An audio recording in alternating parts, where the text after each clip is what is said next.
நேயர்களுக்கு வணக்கம். இது நம் விருந்தினர் நிகழ்ச்சி. பொதுவாக ராஃபார்ட் எமர்சன் சொல்லும்போது you should not imitate others but you must have your own individuality என்பார். அந்த வகையில் இங்கே தனித்திறமையோடு விளங்கக்கூடிய காவல்துறையினுடைய தலைவர் திரு கே வன்னியபெருமாள் ஐபிஎஸ் நம்முடைய விருந்தினராக இங்கே வந்துள்ளார். அவருக்கு வணக்கம் தெரிவித்து, வணக்கம் சார். நம்ம 2 பேரும் ஒன்றா தான் படித்தோம். கிட்டத்தட்ட நீங்கள் 25 வருஷ சர்வீஸை காவல்துறையில் நிறைவு பண்ணிட்டீங்க. இப்போ ஏடிஜிபி பதவி உயர்வில் இந்த ஆண்டில் இருக்கீங்க.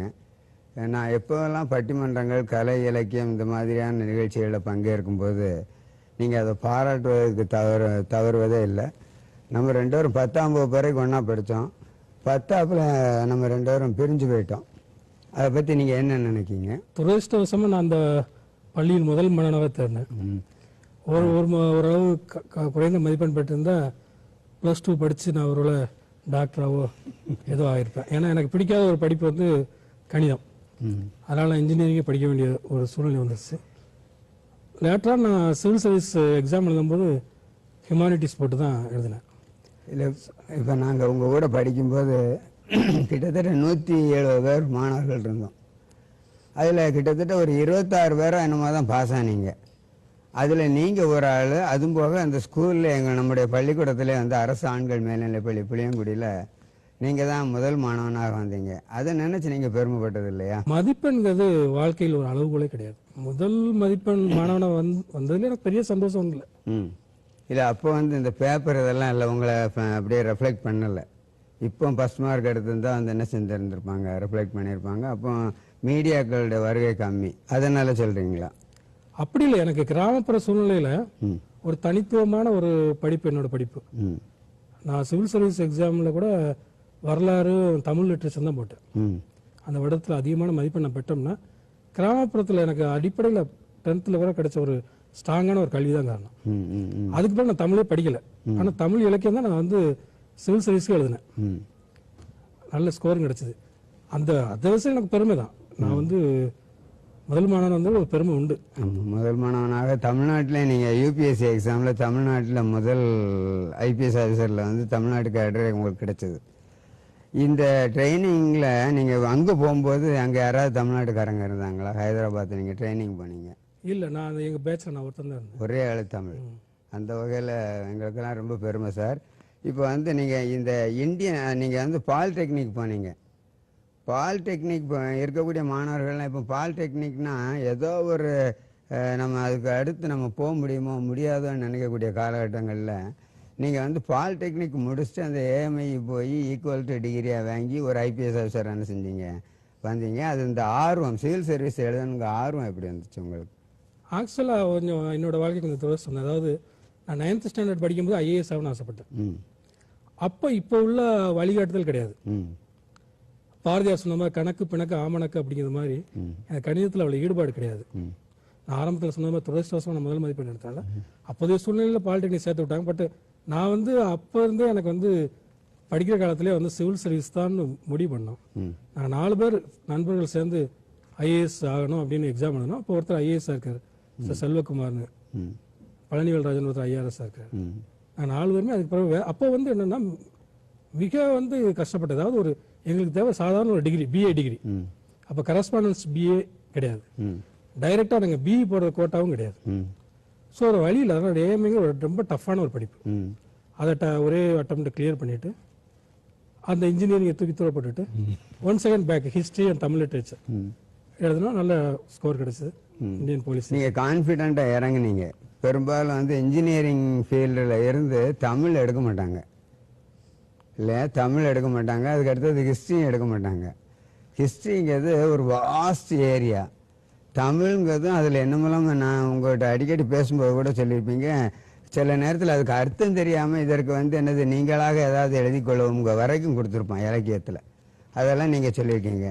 அந்த மாதிரி தமிழும் ஹிஸ்ட்ரியும் எடுத்து தேர்வு செய்து தமிழ்நாட்டில் ஒரு முதல் மாணவன்கிறதுல அது ஒரு பெருமை. அதே போல் நீங்கள் வந்து பணிபுரிந்த இடங்கள், ஏஎஸ்பியாக இருந்தீங்க, எஸ்பியாக இருந்தீங்க, அடுத்து டிஐஜி, கமிஷனராக இருந்தீங்க, அதுக்கு அடுத்தது ஐஜியாக வந்தீங்க. இந்த பதவிகளில் இருக்கும்போது உங்களுடைய அனுபவங்களை பற்றி கொஞ்சம் சொல்லுங்கள். காவல்துறையின் அனுபவம்னு சொல்லும்போதே ரொம்ப இனிமையான அனுபவம் சொல்ல முடியாது. பட் நிறைவான ஒரு அனுபவமாக இருக்கும். கடினமாக உழைக்கிறது, பொதுமக்களுக்கு சேவை செய்கிறது, ஒரு ஒழுக்கமான ஒரு துறையில் வேலை பார்க்குறது வந்து கட்டுக்கோப்பான ஒரு வாழ்க்கையை தான் தரும். மன நிறைவே தரும். அவ்வளோ, அது மன நிறைவான ஒரு. ரொம்ப சிம்பிளாக இருக்கீங்க நீங்கள். பொதுவாக வந்து இப்போ நாங்கள்லாம் ஒரு இதில் ஃபீல் பண்ணுறது என்னென்னா, எங்கள் சப்கான்ஷியஸ் மைண்டில் போலீஸ் அப்படின்னாலே ஒரு பயமாக ஒரு சூழ்நிலை இருக்கும். ஆனால் அவங்கள வந்து ஏழை எளிய மக்கள், அந்த டவுன் ரோட்டன் பீப்புள்னு சொல்லக்கூடியவங்க, அதுக்கடுத்து நிறைய பேருக்கு வந்து இந்த கல்லூரி செலவுகளெல்லாம் ஏற்றிருக்கீங்க, சில சீட்டுகள்லாம் வாங்கி கொடுத்தீங்க, முடியாதவங்களுக்கு. அந்த மாதிரியான எண்ணம் எல்லாம் உங்களுக்கு எப்படி வந்துச்சு?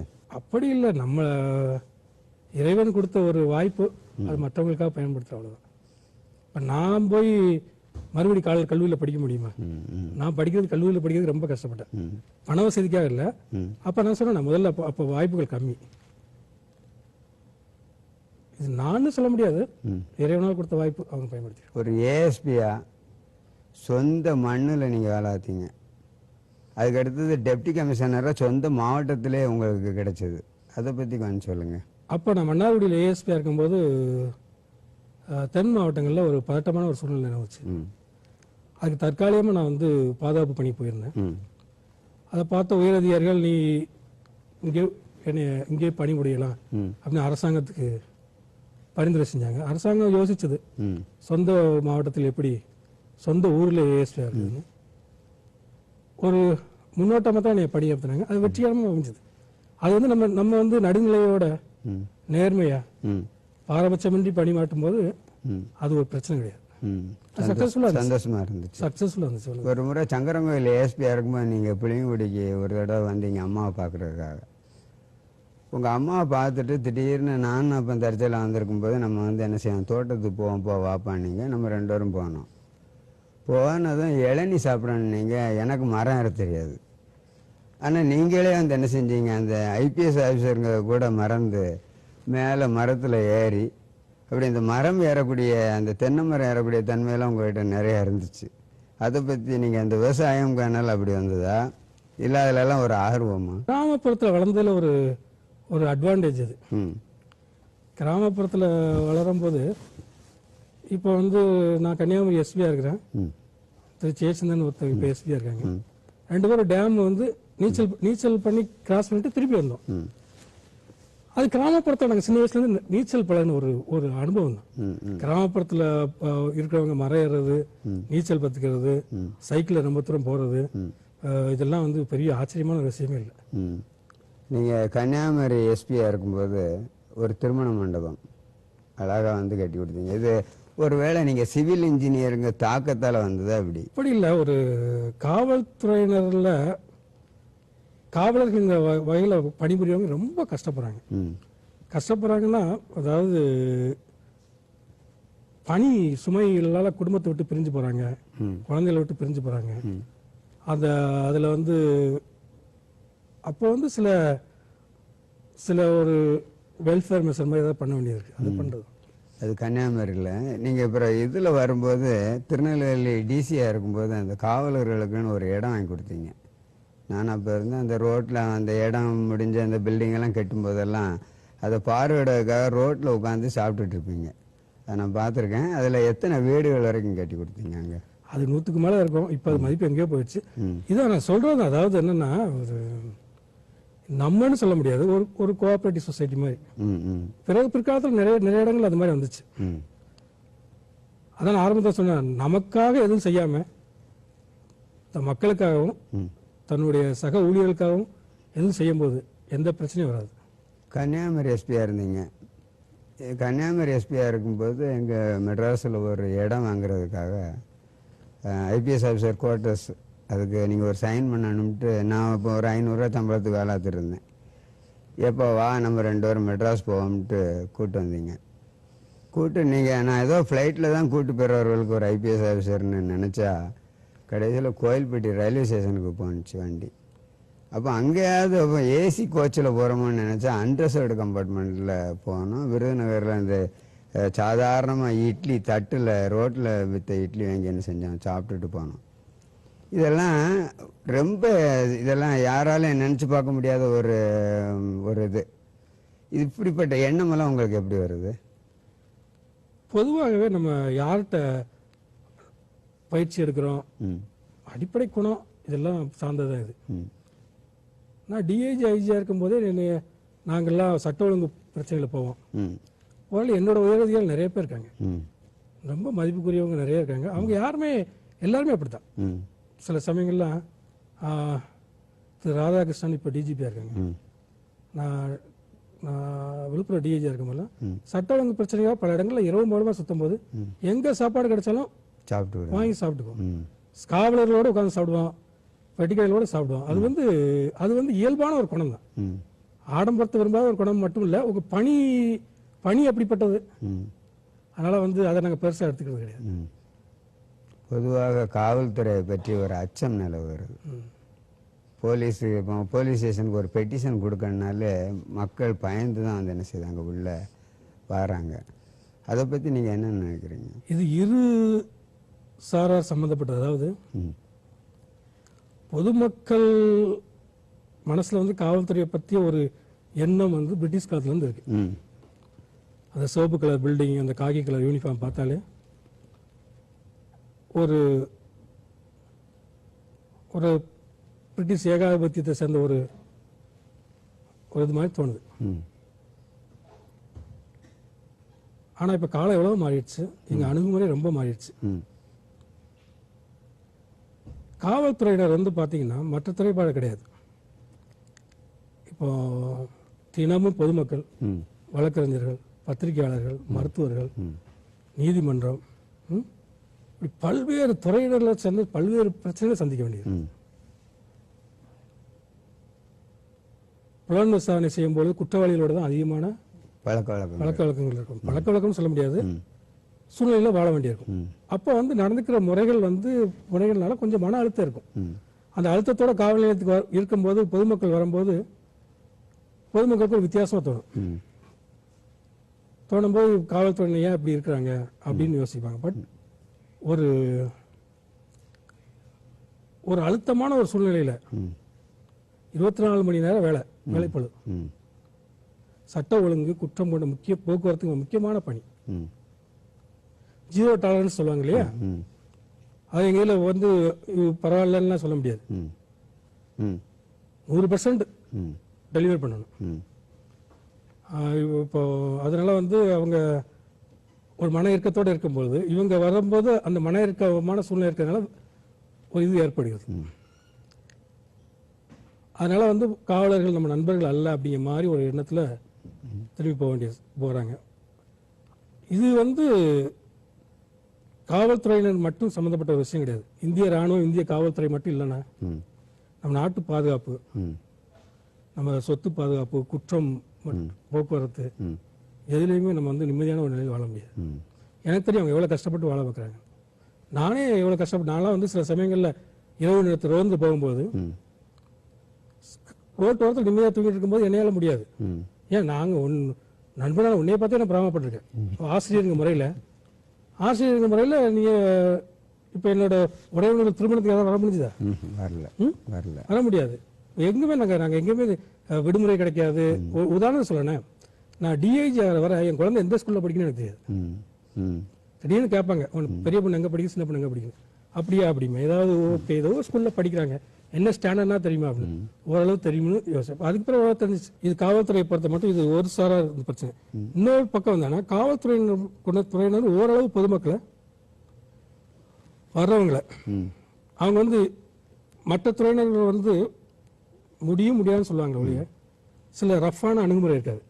வர்றவங்களை பொலைட்டாக ரிசீவ் பண்ணி உட்காருங்க, உங்கள் மனுவை பெற்றுக்கிறோம், இப்போ உடனே செய்ய முடியுமோ முடியாதுன்னு தெரியல, நிச்சயமாக செய்கிறோம், கொஞ்சம் காலதாமகலாம், ஒரு மனு எண் கொடுக்குறோம், வழக்கு பதிவு செய்கிறோம், நீங்கள் போயிட்டு வாங்கன்னு சொல்லிட்டு பின்னர் மனு பற்றி வழக்கு விசாரணை விஷயமா தெரிய அதை தெரியப்படுத்தி ஒரு இணக்கமான ஒரு இன்முகமான ஒரு அணுகுமுறை இருந்துச்சுன்னா அது மிக நல்லா இருக்குன்னு நினைக்கும். இப்போ கடந்த வாரத்தில் கூட ஒரு 6000 பேர் வரவேற்பாளர்கள்னு டிஜிபி சொன்னாங்க. ட்ரைனிங் பண்ணி கொடுத்துருக்கோம். எப்படி பொதுமக்கள் வந்தால் வரவேற்கிறது, எப்படி உட்கார சொல்றது, என்னென்ன துறையில பல துறையை சம்மந்தப்பட்டு வருவாங்க இல்லையா, இப்போ சிறைத்துறை, நீதித்துறை, தீயணைப்புத்துறை, அனாதை இல்லம், அது இதுன்னு எதாவது விஷயமா அந்த விஷயமா உதவி பண்றது, வழக்கு பற்றிய ஃபீட்பேக் கொடுக்குறது, மெசேஜ் கொடுக்கறது, என்னென்ன தகவலை கொடுக்கணுமோ கொடுக்க வேண்டிய தகவலை கொடுக்கறது, அந்த மாதிரி ஒரு சுமூகமான நல்லுறவுக்காக இப்போ டிப்ளாய் பண்ணியிருக்கோம். இது கொஞ்சம் கொஞ்சமாக பணி தொடரும். நிச்சயமா வந்து இது ஒரு இறுக்கமான சூழலை மாற வேண்டும் தான் எங்களோட விருப்பம். இரு சாரா சம்பந்தப்பட்டது. பணிச்சுமை, மன இறுக்கத்துடன் காவலர்கள் இருக்கிறார்கள், பழமையான நோக்குடன் காவலர்கள் இருக்கிறார்களே என்ற நோக்குடன் பொதுமக்கள் இருக்கிறார்கள். இது இரண்டுக்கும் நடுவில் வந்து பேலன்ஸ் பண்ணி இப்ப கொண்டு போறதுக்கு முயற்சிகள் ஆரம்பிச்சிருக்கு. ஏற்கனவே நல்லா தான் நல்லபடியா போயிட்டு இருக்கு. கூடிய சீக்கிரத்தில் நல்ல முடிவு ஏற்படும். உங்களுடைய குடும்பம் அமைதியான இனிமையான குடும்பம்.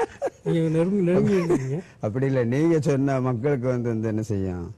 இல்ல என்னோட மனைவி வந்து மிக நல்ல குணமுடியவங்க, நல்ல ஓவிய திறமை உள்ளவங்க, குடும்பத்தை நல்லவிடமா பாத்துக்கிறாங்க. பல இக்கட்டான சூழ்நிலைகளும் 25 வருஷமா என் கூட பயணம் செஞ்சிருக்காங்க. உதாரணம் சொல்லப்போ நீங்க சொன்னீங்க சங்கம், ஒரு பக்கம் பார்த்தா எல்லா இடத்துலயும் கலவரம்.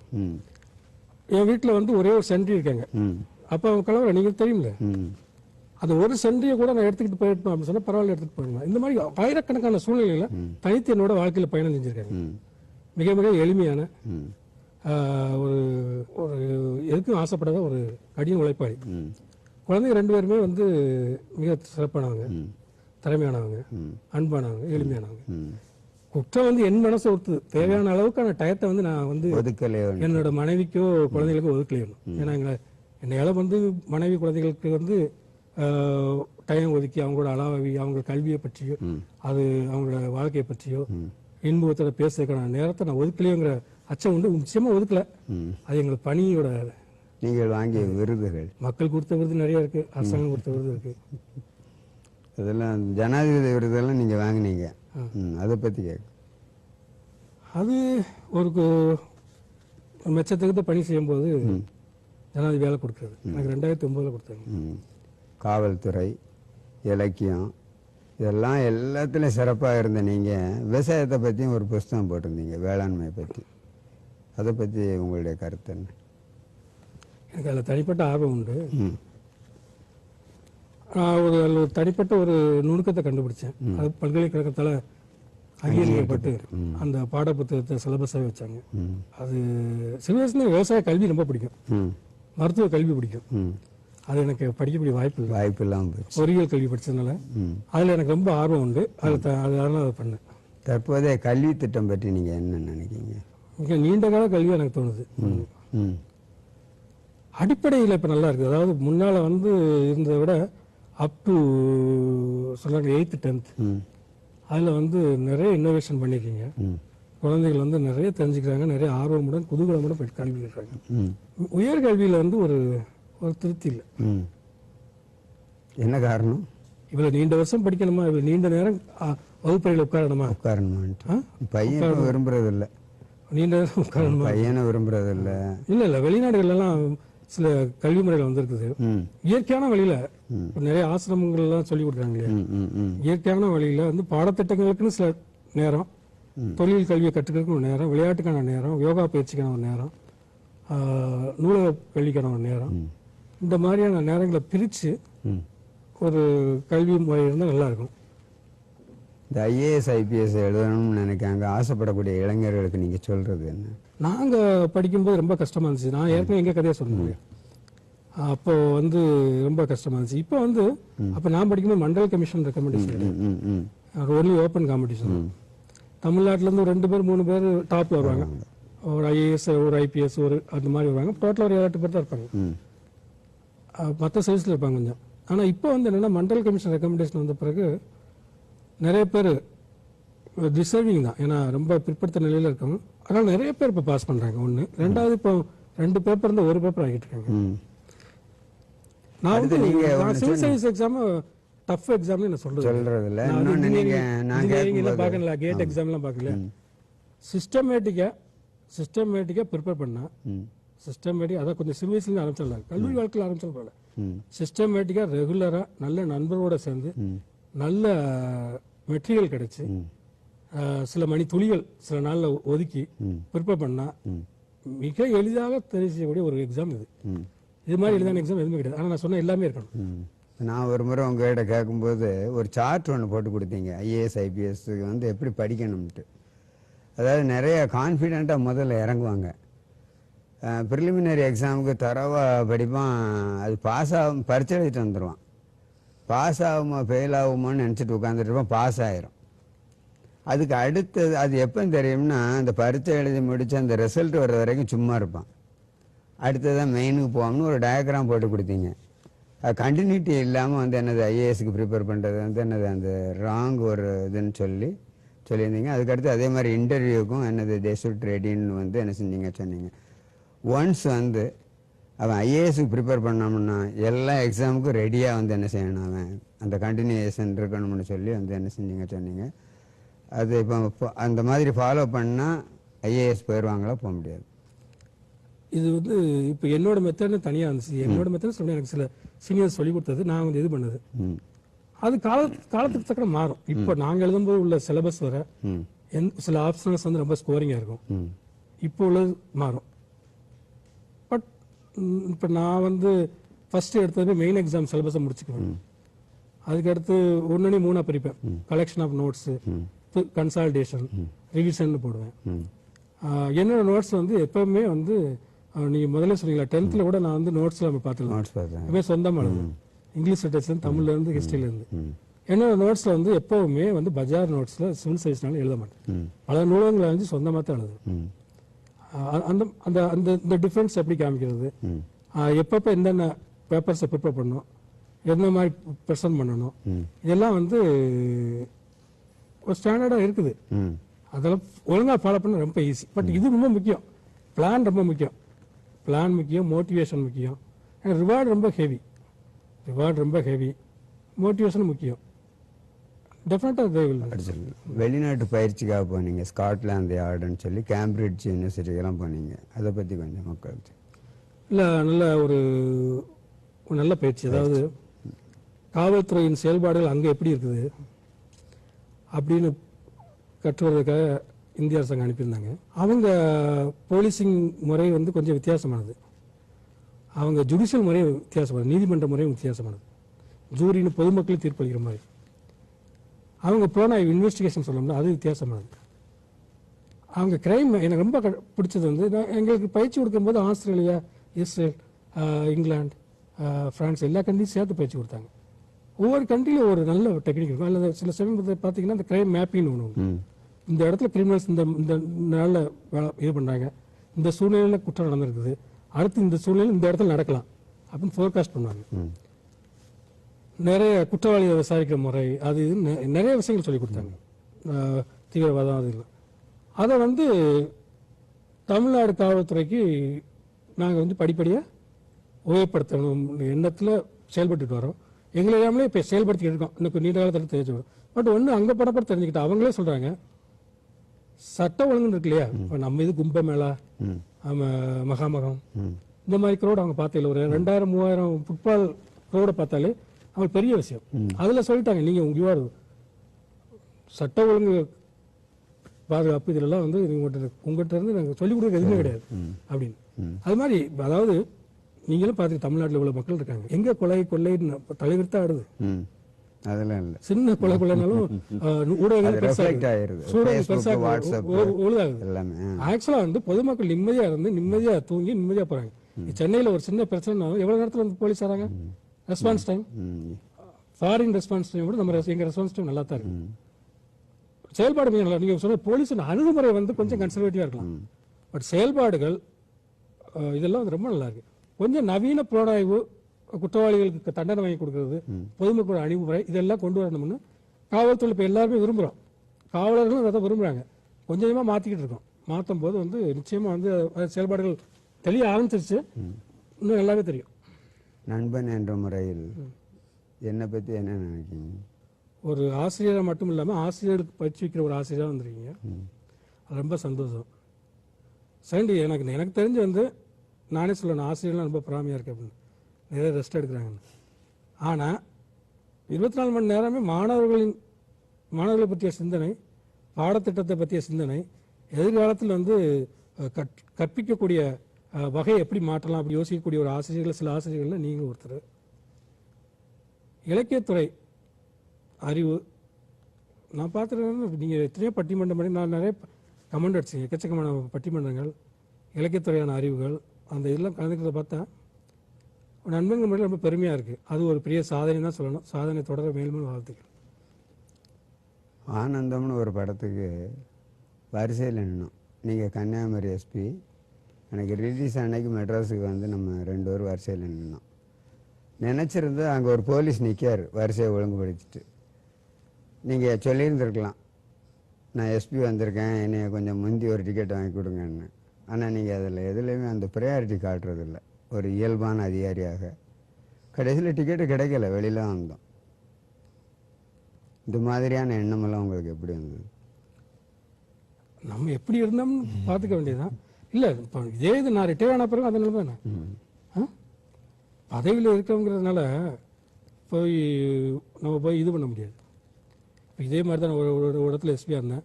எப்படியும் நான் வந்து யாரும் சொல்ல மாட்டேன். நானாக போய் ஒரு திரைப்படத்துறையில் உட்கார்ந்து பார்த்தீங்கன்னா திடீர்னு வந்து இடைவெளியில் அந்த உரிமையாளர் வந்து ஒரு குளிர்பானமும் சில இதுவும் கொடுக்குறாரு. எனக்கு ஆச்சரியம், நீங்கள் யாருங்கிறாரு. நீங்கள் நான் எப்படி தெரியும் அப்படிங்கிறேன். நீங்கள் எஸ்பின்னு தெரியும் அப்படின்னு. சரி ஓகே, இந்த தேட்டர் உள்ள எல்லாருக்கும் கொடுப்பீங்களா அப்படின்னு. இல்லை சார் உங்களுக்கு மட்டும் கொடுங்க. இல்லை அப்போ எல்லாரும் கொடுக்குறதா கொடுங்க, இல்லை எனக்கு வேணாம். இல்லை இது நான் இல்லை, தமிழ்நாட்டில் உயர் அதிகாரிகள் பெரும்பாலான பேர் மிக எளிமையான தான் இருக்காங்க. வெளியே தெரியுது இல்லை, எளிமையின் சின்னமாக தான் இருக்காங்க. அதில் சந்தேகமே கிடையாது.